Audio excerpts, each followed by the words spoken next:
Assalamualaikum warahmatullahi wabarakatuh. Halo semuanya, semoga dalam keadaan sehat dan semangat menjalani hari ini. Semoga teman-teman dalam keadaan bahagia selalu. Perkenalkan, saya Dimas Yusuf Afrizal. Pada kesempatan kali ini, saya ingin mengajak teman-teman untuk sejenak merenungi dan melihat kembali seperti apa sih seharusnya peran guru dan dosen di abad 21 ini.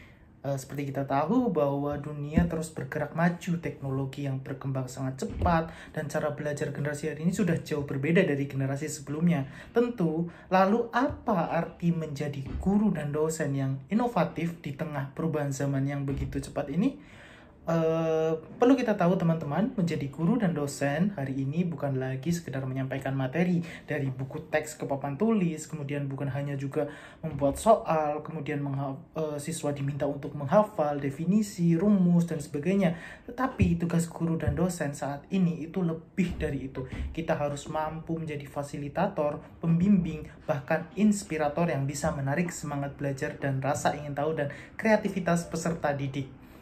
Mungkin kalau dulu kita merasa bahwa salah guru adalah satu-satunya sumber ilmu, pembelajaran terpusat pada guru. Namun di era sekarang ini siswa bisa belajar dari mana saja. Mereka sudah bisa mengakses YouTube, mereka bisa mengakses Google, mereka bisa mengakses TikTok, dan bahkan AI pun bisa membantu mereka dalam belajar. Namun disinilah tantangannya. Di tengah banyaknya informasi yang beredar, justru di sini peran guru dan dosen menjadi sangat penting untuk membantu siswa menggali informasi, mengolahnya menjadi pengetahuan yang bermakna, dan membentuk karakter yang kuat. Begitu teman-teman. Guru dan dosen juga menurut saya perlu melakukan inovasi. Inovasi dalam pendidikan bukan selalu soal teknologi canggih, namun seringkali inovasi lahir itu dari kepekaan guru dan dosen terhadap kebutuhan siswa. Misalnya, ketika seorang guru sadar bahwa siswanya bosan dengan metode ceramah, lalu ia mencoba bercerita, bermain peran, atau menggunakan media visual yang lebih menarik, atau ketika dosen mengubah tugas kuliah menjadi proyek kolaboratif yang langsung berkaitan dengan kehidupan mahasiswa, itu merupakan salah satu inovasi dalam pembelajaran yang bisa dilakukan oleh guru dan dosen inovatif di abad 21. Jadi pada intinya, guru dan dosen di abad 21 ini harus inovatif. Inovatif dalam artian guru dan dosen mampu melihat kebutuhan siswa dan mahasiswa dalam menjalankan pembelajaran. Bagaimana pembelajaran yang dilakukan itu bisa bermakna bagi siswa, bisa bermakna bagi mahasiswa, mereka merasa tidak terbebani untuk belajar. Begitu teman-teman.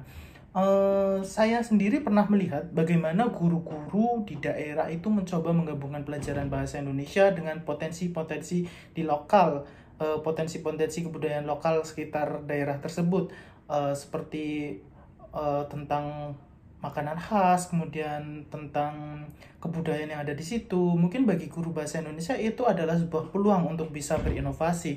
Guru bisa memanfaatkan eh, budaya-budaya lokal untuk kemudian dijadikan muatan-muatan dalam pembelajaran. Hal tersebut menciptakan pembelajaran kontekstual. Siswa sudah tahu bagaimana budaya lokal di sekitarnya, kemudian budaya-budaya lokal itu kemudian diintegrasikan ke dalam pembelajaran. Otomatis itu siswa sudah tahu konteksnya, jadi akan lebih relevan dalam pembelajaran teman-teman.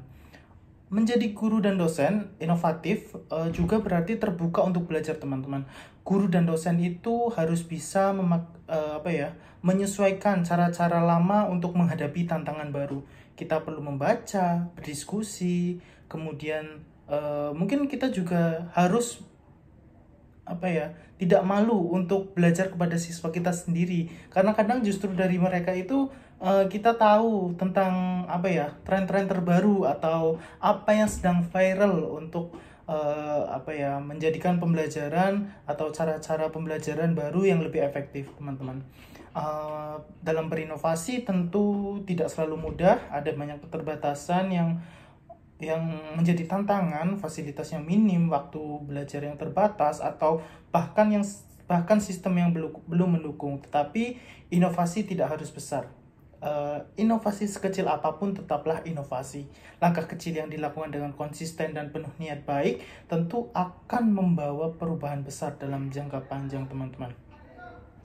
Yang paling penting adalah kita mau berubah. Kita sebagai guru dan dosen mau mencoba dan mau bertumbuh, karena pada akhirnya bukan seberapa canggih alat yang kita pakai menentukan kualitas pendidikan, tetapi seberapa besar cinta dan komitmen kita dalam mendidik generasi bangsa, mendidik siswa dan mahasiswa kita sebagai dosen dan guru di abad 21, teman-teman. Saya percaya bahwa setiap guru dan dosen itu mempunyai potensi untuk menjadi inovatif, karena inovasi itu bukan hanya sekedar soal bakat, tetapi itu adalah kemauan. Jadi setiap orang yang memiliki kemauan untuk bisa berinovasi, untuk bisa mendidik secara inovatif, itu bisa menjadi guru dan dosen yang inovatif di abad 21. Jadi pada intinya kita harus bisa berinovasi demi masa depan siswa-siswa kita untuk masa depan yang lebih baik.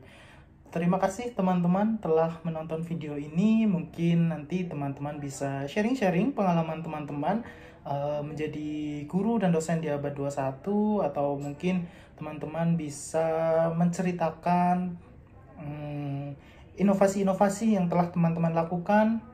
Kita bisa berbagi di kolom komentar untuk saling belajar, kita saling bertukar ilmu seperti itu. Mungkin ada yang bisa kita tiru dari teman-teman yang sudah melaksanakan pembelajaran inovatif. Seperti itu teman-teman, semoga apa yang saya sampaikan bermanfaat dan semoga kita senantiasa diberi kekuatan untuk terus belajar dan mengajar dari hati. Terima kasih teman-teman, saya Dimas Yusuf Afrizal pamit undur diri. Wassalamualaikum warahmatullahi wabarakatuh.